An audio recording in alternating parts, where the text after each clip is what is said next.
Hey guys, here in a nutshell with me, Ina. Kayo ba ay nag-aabang sa mangyayari dito sa OINP, yung Provincial Nomination Program ng Ontario? Because it's been reported, magkakaroon ng overhaul starting May 30. Okay, May 30, 2026, yung existing 9 streams na meron ngayon sa OINP, we are recording this March 25, 2026. I-abolish lahat yan, papalitan po ng mga bagong stream.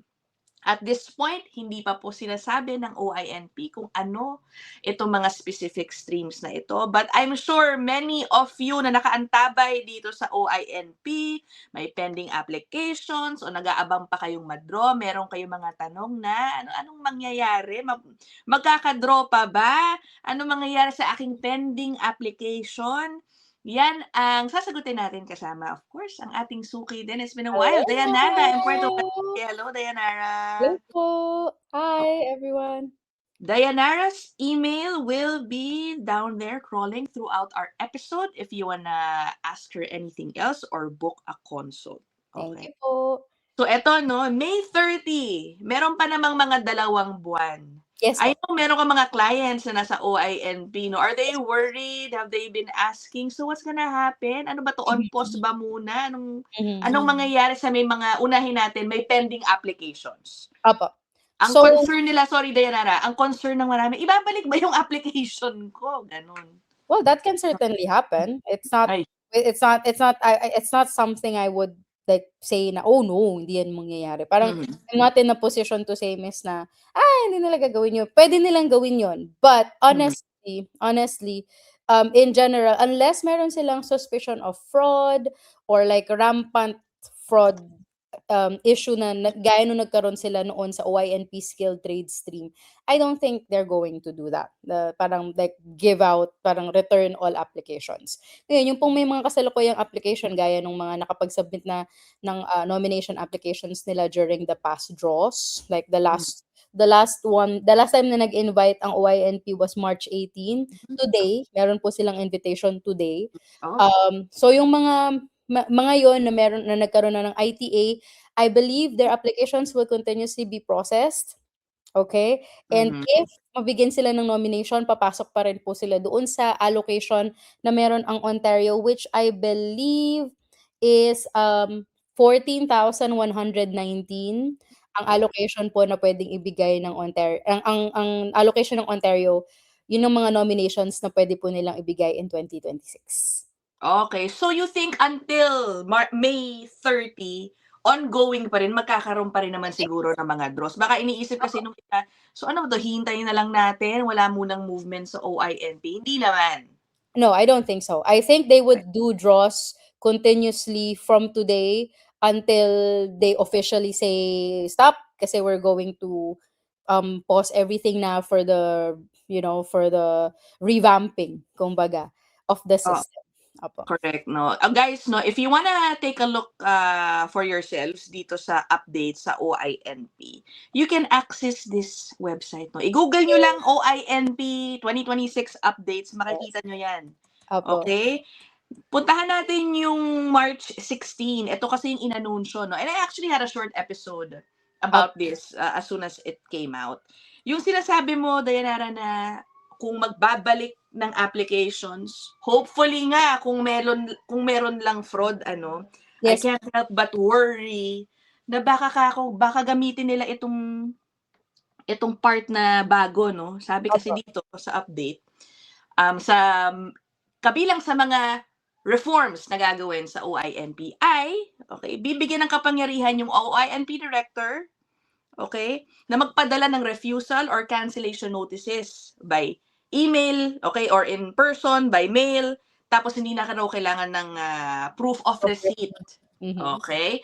Ang niisip ko lang, baka gamitin kaya nila to kasi to address the backlogs, okay? Yeah. Kumbaga kahit wala namang fraud sa inyong application, wala namang false documents yan or what. Apo. Hindi kaya gano'n? Is that also not a possibility? Well, miss, I think what they're doing, kasi it's right there, strengthening program integrity. What they're doing is revamping yung provisions, revamping yung laws, okay? Kasi they want to protect themselves. They're protecting themselves against lawsuits. Kasi I think when they canceled yung skilled trades program before, they canceled thousands of applicants.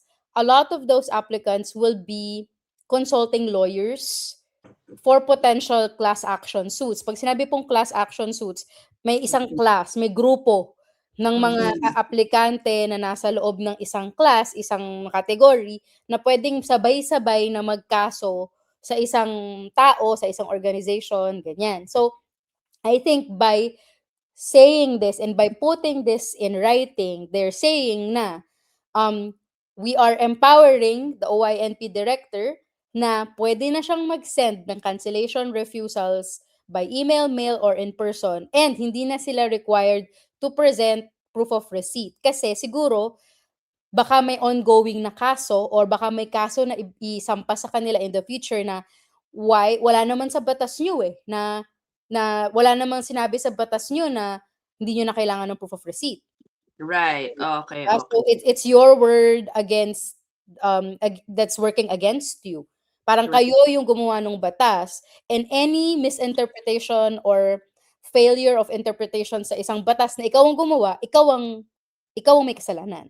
I see. Okay. Ganun yun eh. So parang if there's anything in the law that's confusing, pabor yun dun sa naapektuhan ng batas, which is kung sino man yung nagkakaso na na-cancel yung application nila, ganyan. So what the OINP is doing right now by doing all of these provision is protecting themselves. I think You're that's right. how I read it. And I understand na maraming nag-worry na baka hindi na ako maging eligible, and lahat po yan ay totoo. At maaaring maging totoo by May 30th. Pero ako as a consultant, mag-ooperate ako from today until May 30th based on what OINP has. Okay, which is I'd be business as usual until they tell me officially na magbabago na talaga. So that means kung may job offer ako ay employer, magbibigay pa din ako ng I would still give job offers to my employees na gustong gumawa ng profile. I would still do that. As ako bilang isang applicant, I would still pray and wait na magkaroon ako ng ITA kasi it can still come before May 30th. So maghahanda pa rin ako, hindi business as usual. Kung ano yung mga dokumentong meron ako, ihahanda ko pa rin. Pag na-invite ako, mag-a-apply pa rin ako at sisiguraduhin ko na tama yung mga dokumento ipapasa ko. Oo, because some people might be thinking na, "Oh, may ITA ako, baka mag-ano 'no, mag-effort ako i-prepare yung application ko, tapos ibabalik lang din sa akin. Ano ba, isasubmit ko pa ba 'to o hindi?" Yung mga gano'n ba? Business as usual. I have a lot of clients na and I don't know what happened here, pero parang na-invite sila tas ayaw nilang magpasa. Kasi ayaw nila yung non-express entry application, mabagal daw. Mas gusto nila yung, "Miss, gusto ko dito ako mag-a-apply ng PR sa express entry, human capital, ganyan-ganyan." Lagi ko sinasabi sa kanila, kung anong PR ang dumating sa'yo, trabahuhin mo na. Kunin mo na, huwag ka ng Kunin mo choosy. na, wag mo nang palampasin kasi maswerte ka, nagkaroon ka, 'di ba? Oo. Sa dami ng mga nag-a-apply. Hmm. You have to understand na human capital priorities, which is yung express entry option po ng OINP, hasn't had a draw since I think 2024. So kung yun po ang hinihintay ninyo, ayaw ninyong gumawa ng OINP profile, ganyan, kasi gusto niyo yung sa express entry para mabilis, probably don't do it. If you're given the Right. chance, given the opportunity, do whatever you have to do. Okay. Now guys 'no, sometime in December, Opo. kami po ni Dayanara already had an episode Yes. about this upcoming overhaul. Yung episode na yan, yung link dyan, ilalagay ko sa comment section as pinned comment para mabalikan ninyo. Because at that time, nagkokonsulta na yung OINP officials about what they were planning to do. Kung okay ba sa stakeholders, no, sa employers, okay ba, ganito yung gagawin natin. And then they gave hints Yes. of the new streams that they are considering at that time. We're not saying that it's going to be exactly that on May 30. Pero, yeah, ito yung mga kinokonsider nila. Naalala mo ba? Tatlo lang yung naalala ko sa ngayon eh. Yung entrepreneur stream, exceptional talent stream, of course, yung healthcare is still there. And then yung sa tier 4 or 5 stream, and then yung tier 0 to 3 stream. Meron ba nun? Oh my gosh, tignan mo hindi ko na nga maalala. Yeah, Babalikan 5 yun, eh. yung So, episode. parang ang nangyari is yung, international student stream saka foreign worker stream pagkasamahin nila sa isa, tapos yung in-demand stream, retained kasi tier 4 or 5 positions yun. And then syempre yun nga po, yung healthcare stream which will allow applicants to apply for PR even without a job offer, as long as sila ay registered nurses, registered practical nurses, physicians. Yeah. Interested ako doon kung isasama ba nila yung PSWs, 33102. Okay. Papayagan ba nila yung mga PSWs na mag-apply kahit wala silang job offer, kahit ayaw silang suportahan ng employer nila? Right. Or will this be reserved for those with licenses? Gaya nga nung nurses, physicians, dentists, ganyan. Oh. Yun ang interested akong malaman dun sa healthcare stream. Yung exceptional talent stream is very vague. Nandin-discuss natin to, miss. Wala silang like exact guidelines pa for this. So we will be waiting for that. Saka po yung sa entrepreneur din. Kasi sa ngayon, walang entrepreneur stream ang OYMP. I think that was revoked way before. So ibabalik nila yun, pero ang tanong, ano yung kanilang scoring factors, ano yung guidelines nila, paano sila mag-i-invite ng mga entrepreneurs, paano nila ma-assure na hindi ito lalabas na parang binibili ng tao yung PR. Right. Okay. Parang walang clear stream or specific streams for international students like what we see in the existing one, 'di ba? May PhD stream, masters. Master. Yeah, oo, no. I think tanggal na yun. I think pagsasama-samahin na nila lahat based, and hindi na siya magbabase sa kung international student ka or master's graduate ka, magbabase siya sa kung anong, mainly ano yung trabaho mo, whether it's tier 0 to 5. I think ang gagawin nila sa ngayon kasi iba-iba yung scoring factors niya. Iba yung scoring factors ni international student stream, ni foreign worker stream, ni graduate stream. So I think pag-iisahin nila yon.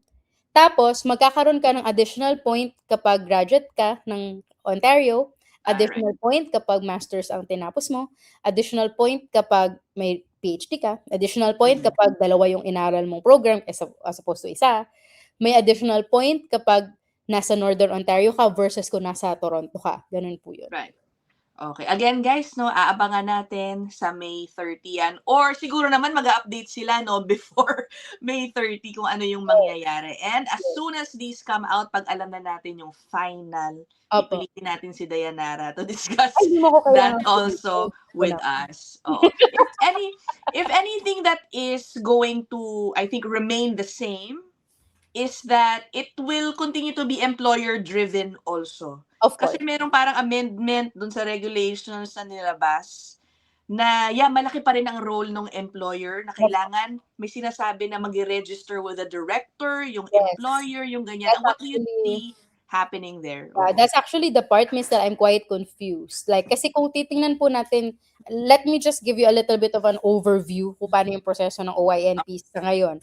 Okay, so ang proseso ng OYNP ngayon is step by step. Una, magbibigay ng job offer yung employer. So magla-login sila sa employer portal ng OYNP to provide the applicant a number na kailangan nilang gamitin para makagawa sila ng EOI. So yun yung pangalawang step. Ngayon, pag nakagawa na ng EOI yung applicant, nandun na siya sa waiting stage kung kailan siya magkakaroon ng ITA. So yung ITA, yun yung hinihintay ng lahat kasi yun yung sign mo na na-invite ka na, interesado sila sa'yo. Yun yung yun yung application, yun yung parang signal na pwede ka nang mag-apply ng nomination. Diba? So pag pwede ka nang mag-apply ng nomination, that's usually you're given, yung nomination stage, dalawang step po yan. Una, mag-a-apply muna yung employer. Okay? Meron silang 14 days para makapag-apply sila ng approval dun sa employment position na ino-offer nila dun sa aplikante. So 14 days yun. Yung applicant naman, meron siyang 17 days para kumpletuhin yung kanyang nomination application sa side niya. So makikita ninyo na yung nomination application, dalawang step na siya. Diba? So tanong ko, saan papasok doon yung paghingi ng approval sa director? Saan siya papasok? Yun yung kailangan nating hintayin sa OYNP kung ang gusto ba nila ay ayan, meron bang separate stage? You're right. Yung pagre-register sa director Will this happen sa simulang-simula? Parang ginagawa sa RCIP saka AIP na Right. nagpapa-designate muna yung employer, magiging gano'n ba? Yun po yung kailangan nating abangan sa May 30th 'pag inilabas na nila yung proseso po nila. Pero Yeah. sa ngayon, technically miss, ginagawa na ng employer 'yan, eh. Ah, Nagre-register na sila sa OINP ahead of time, yun yung pinakaunang step. okay. So, tignan nga natin. Kasi guys, ito bago 'to, na nilagay sa regulations for Yes OI. po, Ang yes po. sabi dito, I will read, wait, yung first sentence na lang. Any applicant in any category, so I think it's safe to assume this will apply to all the All of streams them, na opo. parating. An applicant in any category who is required to have obtained a job offer for an employment position that has been approved by the director shall not apply for a certificate of nomination unless yung kanyang job offer is from an employer who has registered with the director. Oo nga eh. So, ang tanong lang, at what point kailangan mag-register Yeah, sa with the simulang-simula ba director? o Oo. habang nagpoproseso na ng nomination? Kasi kung ang gagawin nila diyan miss, lahat ng employer sa Ontario kailangan mag-register with the director, that Oo. will take time. Oh, Kasi like ano yung proseso para magpa-register, kailangan ba nila magpasa ng, financial documents, ganyan. It will be additional steps for the it will be an additional step for the employer, and I don't think the stakeholders would like that. right. Ang nakasulat dito, ito sa sunod na sentence, Opo. bago daw makakuha o bago pwede mag-apply for an employment position si employer, kailangan registered siya with the director. Tapos mag-submit ng job offer for the Yeah, so applicant.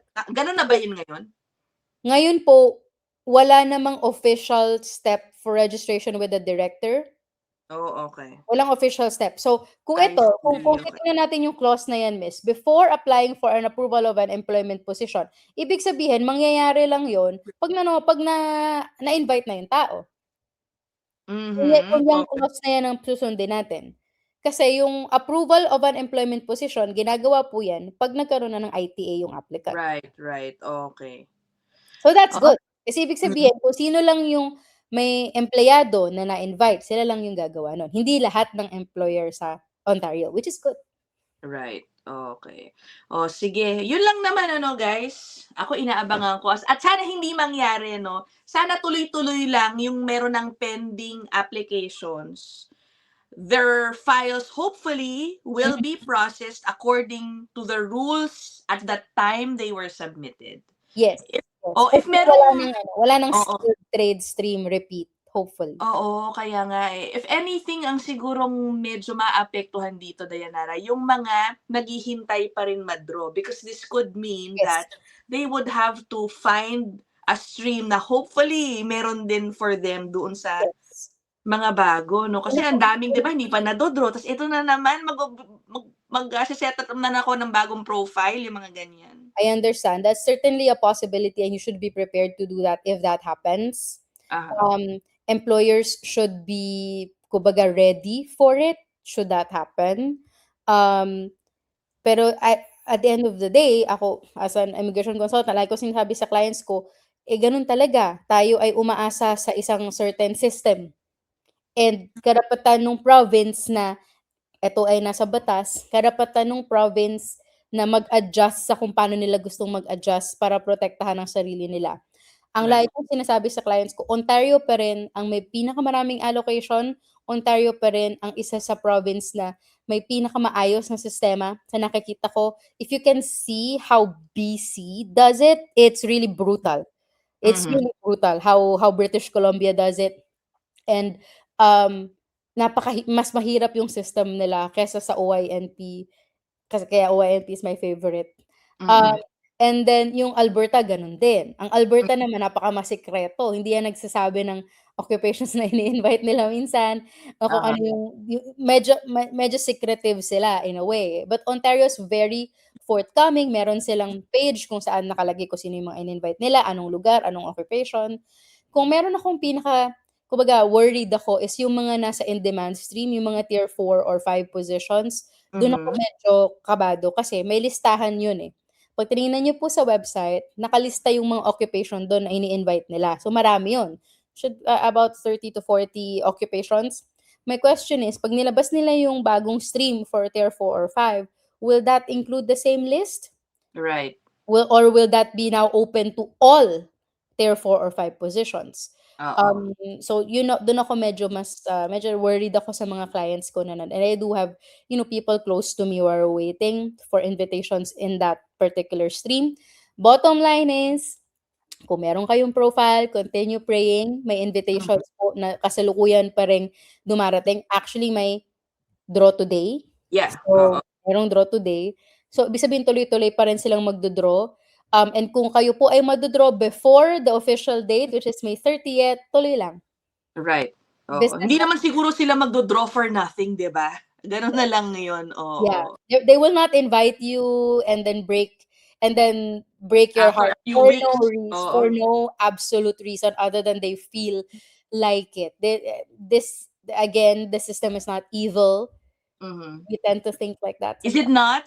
We Joke tend lang. to think like that sometimes. Pero yung OINP skilled trade stream, it was a very special situation Mhm. because um there is rampant fraud happening dun sa Right. system na yun. Kasi yun yung system na hindi masyadong employer driven. Right. So Okay. ngayon siguro tinatanggal na nila yung mga gano'n kasi nagiging, possibility nga siya na nabubuksan, nagiging vulnerable yung particular program na yun to fraud and they would wanna prevent that and that's for the good of everybody.